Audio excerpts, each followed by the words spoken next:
दे सकत अरे ये बता पड़ू जी ऐसो करो चिंता ये बनाई चलो अपने बतन रमी चली अरे जबता भैया ऐसा लगाई करी नगम्बाद में हरानी अब सेवा धरती महारानी। हाँ हाँ अब मैं अपने वतन जाना चाहती हूँ। ठीक है, कोई बात नहीं है। अपने वतन जाना चाहती हो, चली जाइए। बहुत अच्छी बात, आप महल में बैठ जाइए। अरे सेवा करे है घर में ये बच्चा लगती मेरा ये बन राजा नलका ठहरो पक्षियों, आसमान भव हंसनी, आपकी काया स्वाभिमान हो चुकी है, पंख डंक सब हरिया चुके हैं। आ चुके हैं राजन। तो आप कहाँ जाओगे? यही हमारे राज दरबार में पड़े रहिए। अरे इस सागर ताल पे पड़े पड़े मोती मूंगा चुनिए, तुम्हें जाने की कहीं दरकार नहीं है। एक बात हमारी सुनो, एक बात हम कहना चाहते हैं। कौन सी बात? ये बात कहना चाहते हैं कि हम शादी के लिए आए, हम राज तिलक तुम्हारे करना चाहते हैं। खामोश, तुम मुझे न देखो। अरे तुम मुझे न देखो, मैं तुम्हारा नहीं हूँ। मेरी हो गई है शादी में कुंवारा। अरे हमारी इतनी सेवा भई है तो हमारी भी बात मान लीजिए। हंस हंसनी, राजा नल की शादी के तीसरी शादी के मजबा कौन था? राजा नल के शादी में मजबा वो चिड़ैया थी हंस और हंसनी। कहने लगे एक मोती मूंगा चुनने वाले हम उस राजा इंद्र सब देवों में बड़ा देवता माना गया है, हमारे लिए कुछ नहीं है। उसने मेरे साथ में इतना अंधकाल इतने बुरे बर्तावे किए, मैं उसे नहीं मानता हूँ। हमारे कहने से ये आप रचना करवा लीजिए। बहुत ज्यादा हट पड़े हैं। तो हंस हंसनी राजा नल कहते तुम हमारे वहाँ टीका बीरा रचना उनके घर के आए हो, मेरे रचना करोगे? फिर ये गलत बात है। लड़की एक होगी और अगर बारातें दो जाएंगी तो वहां तो वो बारात लेके जाएंगे, सज धज के जाएंगे, और हमारा तो वहां कोई नहीं होगा है। हम मिलेंगे मौजूद मौजूद मिलेंगे तुम्हारी, हम कहेंगे चाहे कोई काज हम तुम्हारी कहेंगे। आज रुष्ट होके हंस और हंसनी मजबूर से यार रचना कर देते हैं कि मैं आपकी रचना कर रहा हूं और शादी जहां तक मेरी चलेगी और पूरी ताकत से मैं जोर लगाऊंगा, राजा इंद्र के साथ में फामरे नहीं पड़ने दूंगा। मैं शादी तुम्हारे साथ में करवाऊंगा। राजा ने लाचार हो जाते हैं। हंस हंसनी की बात मान, मैं तुम्हारी बात मानने को स्वीकार है। हम दुल्हन तुम्हारे करे हमारी भी हुआ पहुंच गए। अरे बहुत सारो इंदरुआ कथा ही खराब। अरे नहीं, ऐसी बात मत बोलो। बोलो राजा नल की जय, राजा नल की जय। हंस महाराज, अगर आप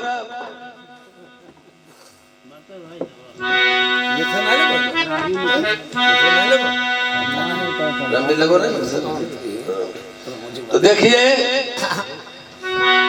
अगर जाते हो तो जाइए, विलंब न कीजिए। और जब मुझे तुम्हारी आवश्यकता पड़ेगी मैं आपको याददाश्त करूंगा, और हमारी याद को आवश्यकता तुम्हें याद करना।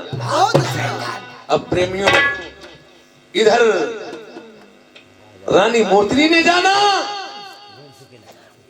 सोहरा तो हो ही जाता है, सजे धजे देख रही है। तो आज रानी मोतनी अपने पति से क्या कह रही है?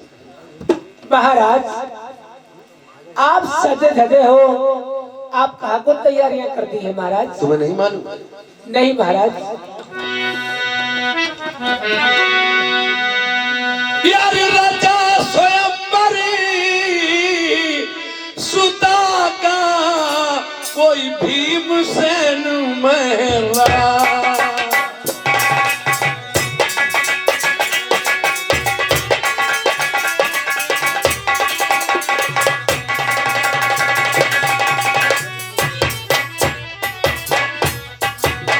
भीमसेन महाराज मछली पैज करी है और मारू मीन को जाए और बेबंती नारी करी है।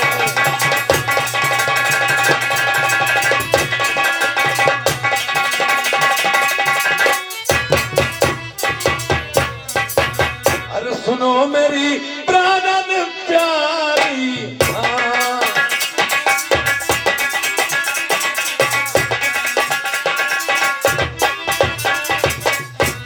करूं जाने की तैयारी, हाँ।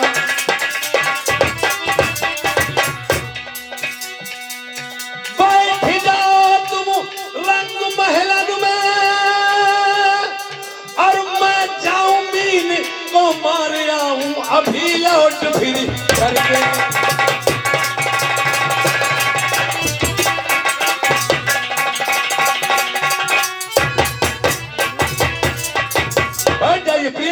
मैं जा रहा हूं उस दमयंती के साथ में शादी करने के लिए।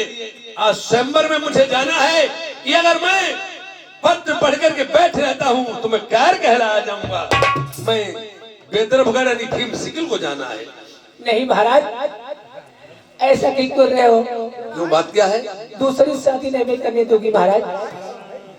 दूसरी शादी नहीं करने दोगी? आप शादी करने जा रहे हो, का मैं आपके लायक नहीं हूँ महाराज?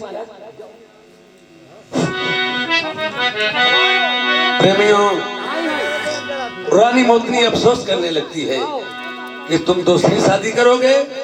तुमने हमसे वायदा क्या किया था? जब रानी मोतनी के साथ में भामरे डाली थी तो वही बात कह रही है रानी मोतनी।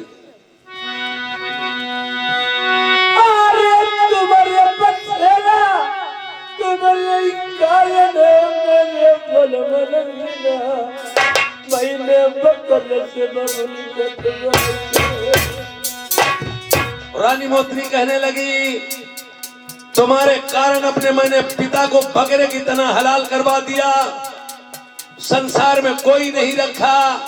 जो कुछ हो आप ही प्राण नाथ मेरे हैं और आप मुझे ढील के शादी करेंगे। अरे काली बकरमा बात करो मेरे बलवन मीना, दूसरी शादी में बलवा नहीं करी।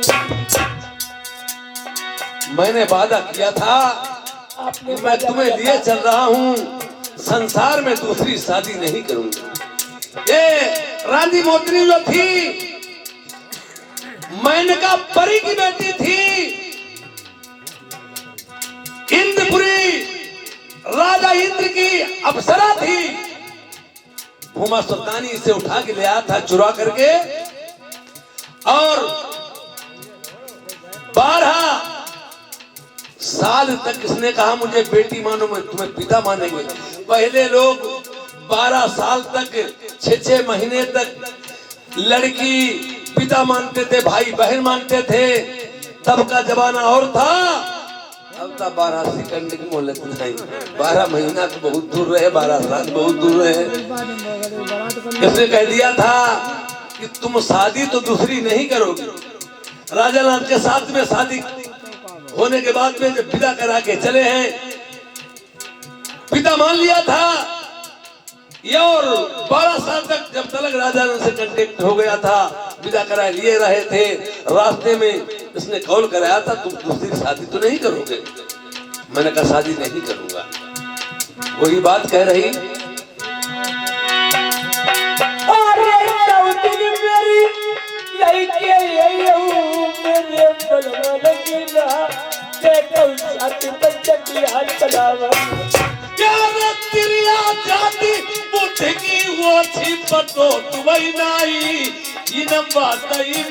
न पूछा। अरे चोरैया कमल पैया बलवा पैया शादी न बलवा। देखिए ये प्रिय बात राजा वीर विक्रमादित्य ने खटगिन से पूछी थी और इसीलिए मैं तुम्हें समझा रहा हूं, मुझसे बात न पूछो। जैसे किसी एक निर्वंशी थे और निर्वंशी के कारण उन्हें दुनिया ताना लगा रही थी। उसके पति ने, उसकी औरत जो थी बहुत होशियार थी।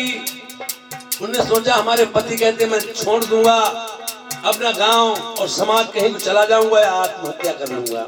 मैं संक्षेप में आपको बताता हूँ, बात बड़ी है। उन्होंने इसके कारण क्या किया था, खाली डोली कहारों के साथ सजवा करके कहा लड़के की शादी जन्म हुआ, 18 साल दिखाया नहीं जाएगा, मैं भेज रहा हूं शादी करने के लिए।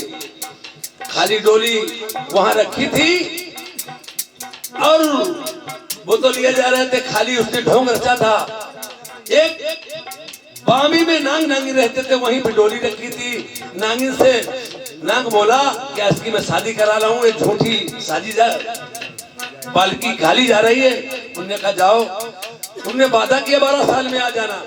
तो लड़का बन के बैठ रहा, शादी वाकई बात सचमुच होके लौट के आई और नागिन वही बामी में शादी होके आई। बहुत दिन व्यतीत हो जाने के बाद में 12 साल बीत गई तो नागिन ने कहा मैं चल के देखें। ओ इच्छाधारी नागिन होती वो भेष बदल लेती, इच्छाधारी नाग होता वो भी भेष बदल लेता। उसने आकर के ढोंग फैलाया, वहां पे कह दिया, औरत से कहा कि खाना खाना। तो नाग था, जानता था मर जाएगी, काट दिया, पानी दिया, दूसरे में दे दिया। उसने कहा जात पूछना, उसने कहा जात न पूछो नहीं तो पछताओगी। औरत से कहने लगा, औरत नहीं मानी। जिस समय ले जाकर के एक ताल के किनारे गट्टे से गए, परिया से गए, मोटी जांग से गए, यहाँ से गए, जब इधर से गए तो उन्होंने कहा अभी जात मत पूछो, मारी डुबो घर बना के चल दिए। तो पछतानी थी नागिन। और इसी तरह अरे हटना करो मेरी नारी न बेली पसंद या प्यारी इन बातन को मुंह से न पूछा। अरे ये वही बलना बात बताती मेरी बात कब नहीं कहीं तो ढूंढ तू हमारी। महाराज मैं जाऊंगा नहीं, मैं नहीं जाने दूंगी महाराज। अच्छा एक बात मैं बताएं, बताइए महाराज। मैं शादी किस लिए कर रहा हूँ? आप किस लिए शादी कर रहे हो, क्या बात है? एक समय की बात है, मैं तुम्हें भी संक्षेप में जल्दी बात बता रहा हूँ। जिस समय दानिमगंज मंदिर में तुम्हारे साथ मैंने शादी की थी, हाँ महाराज, और शादी करने से पहले तुम्हें तुम्हारा पिता मार के डाल जाता था और घर जमीन में डाल देता था और सिर तुम्हारा सीके पे टांग देता था। हाँ महाराज।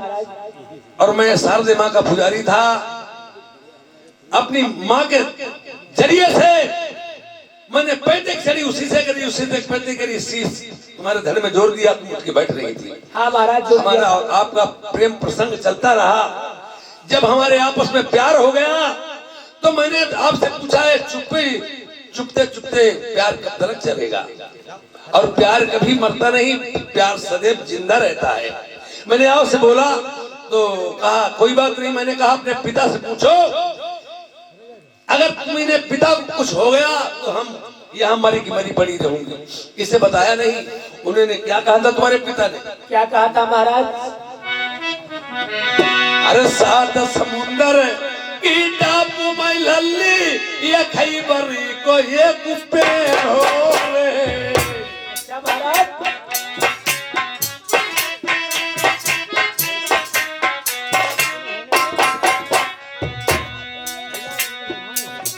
सात समुंदर के टापू में एक अखई बड़ी को पेड़ा है और उसमें क्या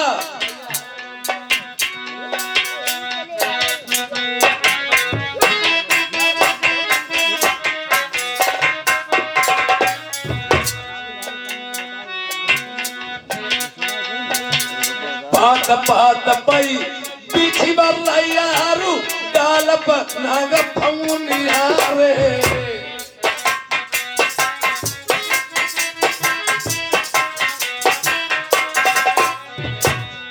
पेड़े मई सुनो मेरी धरिया टंगी है एक पिंजरिया रे। पिंजरी के भीतर टंगी बबुलिया, बबुली के भीतर भौरिया रे।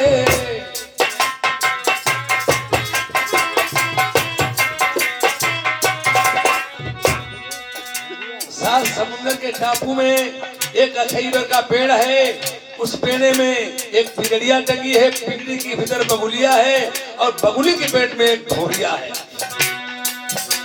मारी भौरिया कौ जो दी लली दादी न मौत मेरी हुई ही रे, मानु सकी हुआ कौनु कहा कोई दानो टकराई पहुंचाई रे।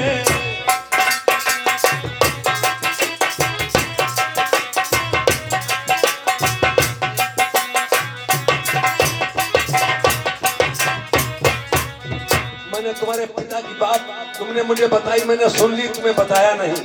अरे मैं चला गया, यही हंस और हंसनी जिनकी मैंने आज सेवा प्रवृत्ति की, मैं एक अखईबर के पेड़ के साथ सो गया और उसमें नांग आता था, ये हंसनी के बच्चा खा जाता था। मैंने उसे मार के ढाल के नीचे उठा दिया, मैं सो गया। हंसनी ने कहा चुट्टा मिल गया, सब पहाड़ लाओ, सिला ला के डाल दे, खत्म हो जाएगा। पर उसने देखा गड़रा करे हुए सर्प के रखे थे, उनने कहा कोई बात नहीं। हंस हंसनी के बच्चा चुचुआने लगे, पहले इसकी बात सुनो मुसाफिर की। तो उन्होंने हमें बताया हंस हंसनी मोई बैठा लो पहुंचे जाए यारे।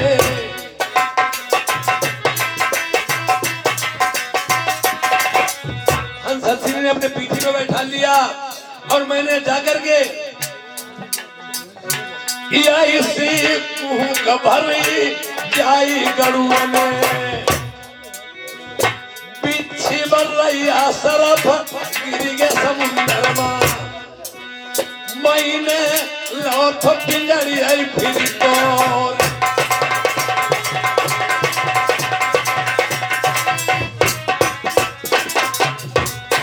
मैंने पिंजड़िया को तोड़ लिया, पिंजड़िया से बगुलिया निकाली। मैं जब तक बढ़ता रहा तुम्हारे दानिमगढ़ मंदिर की तरफ,